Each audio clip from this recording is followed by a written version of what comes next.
Kisah ini berawal ketika pada suatu hari liburan pondok dimulai. Semua santri yang mondok rata-rata pulang ke rumah, entah berkumpul dengan keluarga atau melaksanakan kegiatan lain di luar pesantren. Ceritanya, dua santri bernama Fahri dan Deki yang juga liburan pondok, terlintas dalam pikirannya ingin ke Jakarta. Kang Fahri dan Kang Deki, begitu panggilan akrab mereka, berasal dari daerah pedalaman di pesisir Gunung Kidul. Mereka berdua sudah lama menjadi santri, kira-kira 5 tahun, di sebuah pesantren kecil di seberang desanya. Mereka sama sekali belum pernah ke kota Yogyakarta, ke Malioboro pun belum tahu. Tiba-tiba ingin pergi ke Jakarta. Singkat cerita, keduanya kemudian menjual ayam piaraannya sebagai modal untuk mereka ngeluyur ke Jakarta menggunakan bus angkutan umum. Di sepanjang perjalanan, mereka tertegun dengan bangunan-bangunan megah dan menjulang tinggi. Setiap ada bangunan megah, mereka riuh satu sama lain, sehingga membuat penumpang lain melongo keheranan. Maklum, mereka berdua orang desa yang baru tahu daerah perkotaan. Ketika mereka berdua tiba di Jakarta, mereka sangat bahagia. Saking bahagianya, mereka berjalan penuh kegirangan. Mereka memandang gedung-gedung mal, perkantoran, perumahan, gedung-gedung pemerintahan, dan aneka bangunan pencakar langit lainnya dengan perasaan takjub bukan main. Mata mereka tiba-tiba tertuju pada bangunan yang cukup megah. Ternyata bangunan tersebut adalah Bank BNI. Karena penasaran dan belum tahu bangunan apa, mereka mengelilingi gedung tersebut. Ketika berkeliling, kemudian sampailah mereka di depan pintu masuk. Mereka melihat di pintu masuk tersebut terdapat tulisan dalam bahasa Inggris, Open. Mereka tidak tahu kalau maksud tulisan tersebut bahwa bank pada hari itu buka. Mereka mengira itu adalah nama bangunan tersebut. Melihat tulisan Open, pikiran mereka langsung teringat pada alat untuk memanaskan adonan roti yang namanya juga Open. Karena terkejut, mereka saling pandang, lalu saling bertanya satu sama lain, kalau Open besarnya segini, kira-kira rotinya sebesar apa? Tanya mereka berdua keheranan. Tiba-tiba sesosok bule berambut putih dan berkulit putih masuk ke dalam bank tersebut. Tanpa pikir panjang, mereka berteriak, Pak, jangan masuk Open nanti gosong. Mereka terlihat was-was dan gelisah melihat si bule ngeluyur masuk bank. Di tengah jiwa mereka yang tegang, selang 10 menit, keluarlah dari bank tersebut orang negro yang berambut kribo dan berkulit hitam. Spontan saja mereka menggerutu, rak tenantu, gosong. Bener kan? Gosong, cetus mereka berdua.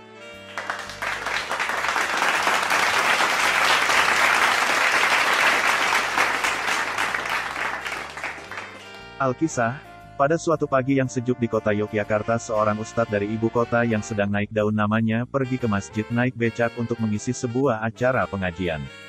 Sementara itu, seorang romo Katolik sedang memiliki jadwal misa kebaktian di sebuah gereja di kota. Beliau pun pergi naik becak dari seminari menuju gereja. Sang romo rupanya agak telat, maka beliau meminta abang becak untuk mengayuh becaknya secepat mungkin. Singkat cerita, sampailah becak sang romo tepat di belakang becak ustadz. Karena tergesa mengejar waktu, maka sang romo perintahkan kepada abang becak dengan bahasa Jawa, salip Kang, salip. Salip dalam bahasa Indonesia sama dengan mendahului.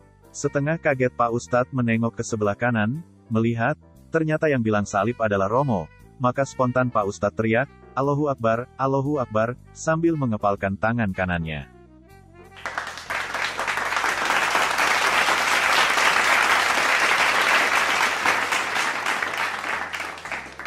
Menurut penelitian terbaru, mengkonsumsi tempe bisa memicu darah tinggi, dibandingkan makan daging kambing.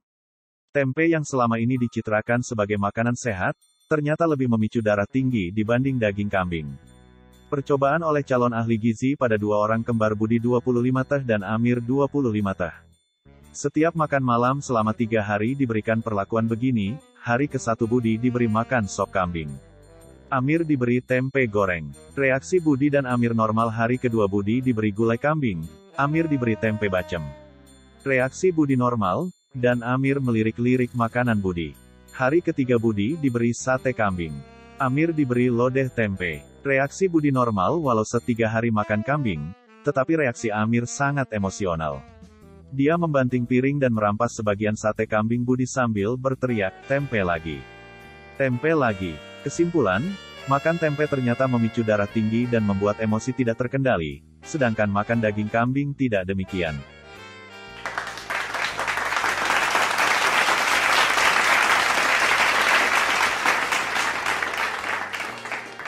Ada cerita menarik kompilasi Prof. Macasin mendapat undangan rapat dari pengurus besar Nahdlatul Ulama, PBNU. Saat itu, Prof. Macasin datang sesuai jadwal, yaitu tepat pukul 14 waktu Indonesia Barat. Saat memasuki ruang rapat, Prof. Macasin yang merupakan dosen yang birokrat bingung bukan kepalang. Ia celingukan, "Toleh sana, toleh di sini." Setengah kaget, karena hampir seluruh kursi masih kosong. Prof. Macasin pun menunggu cukup lama. "Ini bagaimana?" Katanya jam 2. "Ini kan sudah jam 3. Tanya Prof. Macasin kepada sahabatnya yang juga menjadi peserta rapat dan sudah hadir. Sahabatnya itu tertawa, "Hahaha. Kok ketawa?" Heran Prof. Macasin. "Sampean orang nu baru ya?" "Haha." Prof. Macasin cuma nyengir, sambil membetulkan kopiahnya yang makin miring. Profesor yang juga kiai yang rajin ini rupanya belum paham betul di nu, entah kapan, ada kaidah tak ter...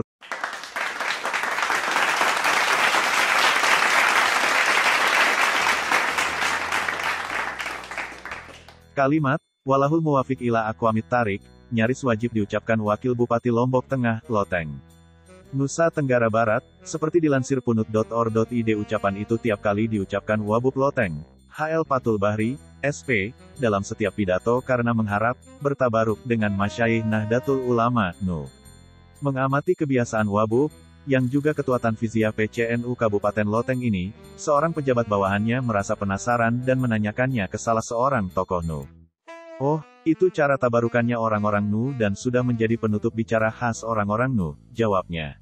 Di acara keesokan harinya, rupanya si pejabat tadi ingin mempraktikkan kalimat walahul muwafiq ila aqwamit thariq saat kebetulan ditunjuk menjadi MC. Selesai sudah rangkaian acara kita pagi ini. Sebelum kami tutup, kami memohon maaf apabila terdapat kesalahan dan kekeliruan dalam penyelenggaraan acara ini. Demikianlah, walahul hul, tanda pagar akeong dolar hul, tanda pagar dolar, pejabat kita ini rupanya lupa kelanjutannya. Sontak para hadirin tertawa terbahak-bahak termasuk HL Patul Bahri yang kebetulan ada di situ. Usai turun panggung, Wabub yang akrab disapa Mikhul ini menghampiri pejabat kita yang malang ini. Ia membuka dompetnya dan memberikan duit 50.000. "Hadiah dapat setengah. Kalau benar dapat 100, kata Mikhul cuek sambil senyum berlalu tinggalkan lokasi.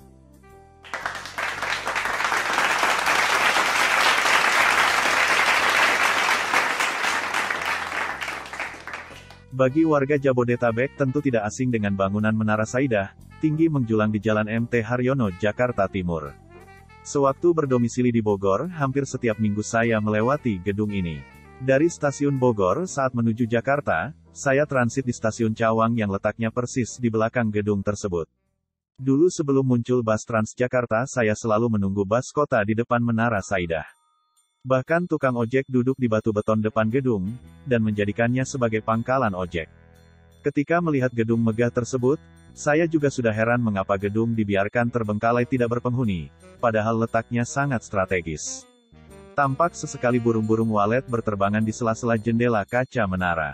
Bangunan tersebut bernuansa Romawi dengan patung prajurit, dan patung singa berwarna putih di depannya. Bagian lobi menara dihiasi pilar-pilar tinggi dan besar ala Romawi. Pilar dicat hijau, namun kini tampak luntur dan kusam sama seperti dinding luar menara. Seiring berjalannya waktu, sedikit demi sedikit misteri tentang sepinya Menara Saidah mulai terkuak. Informasi pertama yang saya dengar bahwa di gedung tersebut kerap terjadi penampakan berupa kuntilanak memakai baju berwarna merah. Maka ketika malam tiba sambil menunggu kereta yang lewat ke arah Bogor saya sesekali menatap gedung itu. Namun yang terlihat hanya sebuah siluet gedung tinggi yang gelap, tanpa ada satupun berkas sinar di tengah gemerlapnya kota Jakarta. Sampai kemudian tidak jauh dari situ didirikan halte Cawang, semakin banyak komuter pengguna kereta api, yang turun di stasiun Cawang untuk menyambung busway. Semakin banyak cerita yang saya dengar, seperti bahwa dulunya ada seorang gadis yang meninggal tertabrak kereta api di stasiun Cawang. Hingga terbesit kabar bahwa tanah tempat didirikannya Menara Saidah sebelumnya merupakan kuburan warga, dan banyak jenazah yang tidak dipindahkan.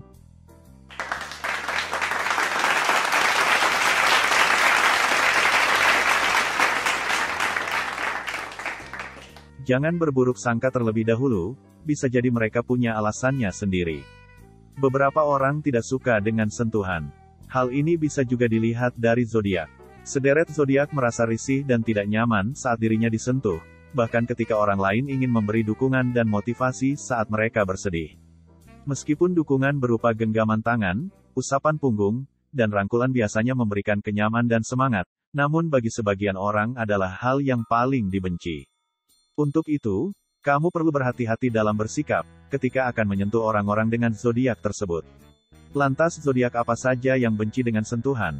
Berikut 5 zodiak yang sangat benci disentuh seperti dilansir dari situs Yurtango, Senin, 15/7. 1. Aquarius, tanggal 20 Januari tanggal 18 Februari. Jika Aquarius tidak akan suka dengan orang yang menghibur dirinya yang sedang melalui masa-masa sulit dengan terlalu emosional.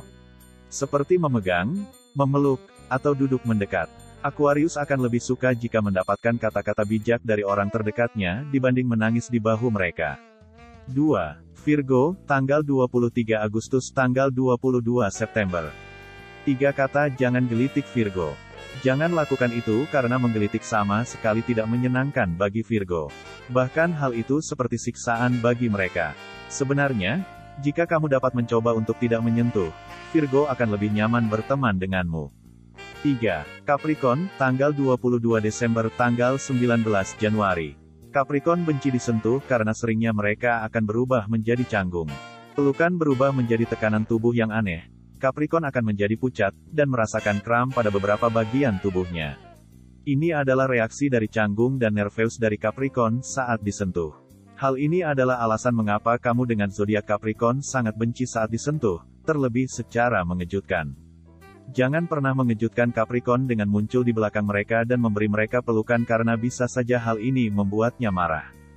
4. Scorpio, tanggal 23 Oktober tanggal 21 November. Scorpio mungkin dikenal memiliki hasrat seksualnya yang tinggi, namun hal ini bukanlah alasan mereka benci disentuh. Mereka suka memiliki ruang pribadi yang dihormati, sehingga sentuhan yang terlalu dekat adalah mimpi buruk pribadi mereka. Itu membuat Scorpio sangat tidak nyaman ketika wajah seseorang berjarak 2 inci dari wajah saat berbicara, walaupun mereka mungkin secara teknis tidak menyentuh. Scorpio juga tidak suka dengan berkomunikasi dengan lawan bicara menyentuhnya di lengan atau bahu. 5. Gemini, tanggal 21 Mei tanggal 20 Juni. Gemini lebih suka berbicara tentang ide daripada berbagi sentuhan. Menurut mereka memeluk itu tidak menarik, karena tidak membutuhkan keterampilan apapun. Saat dipeluk rasanya seperti seseorang mencoba menyiksa kehidupan dari mereka. Gemini lebih suka kamu tidak memijat atau menggosok punggungnya. Gemini bisa penuh kasih sayang, tetapi dengan persyaratan dan bukan dengan sentuhan. Jika kamu adalah pasangan Gemini, cobalah mencari hal yang disenanginya sebelum menyentuh Gemini.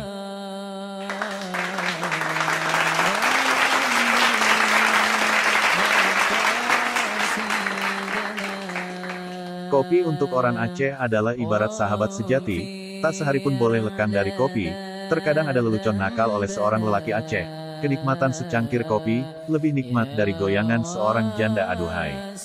Begitulah kopi dalam masyarakat Aceh, tidak boleh tidak, harus ada, dimanapun dan kapanpun. Jadi tidak heran begitu banyaknya warung kopi di Aceh, dari mulai ujung gang desa, depan Menasah, hingga di dekat lapangan sepak bola. Di kota-kota seperti Banda Aceh, Lok Seu Mawe, Langsa, Biren dan Sigli, keberadaan warung kopi menjadi suatu keharusan. Bahkan terkadang ada warung kopi yang buka selama 24 jam, siang dan malam, untuk melayani pelanggan. Di Aceh kehadiran warung kopi telah menjadi semacam market untuk pariwisata. Kenikmatan kopi Aceh selalu menggoda di ujung lidah penikmatnya. Tidak heran setiap orang datang ke Aceh, pasti ingin menikmati sensasi kopi Aceh. Nah itu kalau di Aceh. Bagaimana pula jika seorang lelaki Aceh jauh dari kampung halamannya, misalnya ketika terdampar di daratan Eropa, bagaimana dia harus memuaskan hasrat di ujung lidahnya? Berada di negeri orang, memang agak terasa sulit untuk memenuhi kebiasaan Jeb kopi, tetapi persoalan itu kini bukan lagi masalah besar. Di banyak kota-kota Eropa kini sudah banyak hadir warung kopi Starbucks, rasa kopinya pun masih sesuai di ujung lidah. Selama beberapa bulan berada di Eropa, saya berulang kali berkunjung ke gerai kopi Starbucks, yang berada di sentrum pusat kota Stavanger, Norwegia. Ada berbagai pilihan kopi disediakan di sini, tetapi saya selalu memesan black coffee, kopi hitam. Saat memesan, Pelayan bertanya mau gelas yang mana. Kita harus memberi pilihan gelas, karena setiap ukuran gelas, beda harganya. Saya selalu memilih gelas yang sedang medium, dengan harga kopi 29 krone gelas sekitar Rp50.000. Pesanan diberikan setelah kita membayar harga kopi, lalu kita menunggu di antrian, persis seperti menunggu pesanan KFC di Indonesia. Kita juga bisa memesan berbagai macam kue, roti, yang tersedia di sebuah rak kaca. Harganya tentu lebih mahal dari kopi, walau ukuran rotinya kecil, semua diletakkan pada sebuah piring, dengan harga terendah 45 krone. Usai menerima pesanan, kita harus ke sebuah meja marmer untuk mengambil gula, yang sudah dibungkus dalam sebuah kemasan kecil panjang, barulah kita tuangkan ke dalam kopi pahit tadi seberapa banyak yang dibutuhkan. Setelahnya kita bisa nikmati kopi di meja yang telah disediakan, ada berbagai meja di dalam gerai kopi Starbucks, tata letaknya mirip seperti lobi hotel mewah di Indonesia. Kita tinggal memilih duduk di kursi yang mana, semua memberi kenyamanan.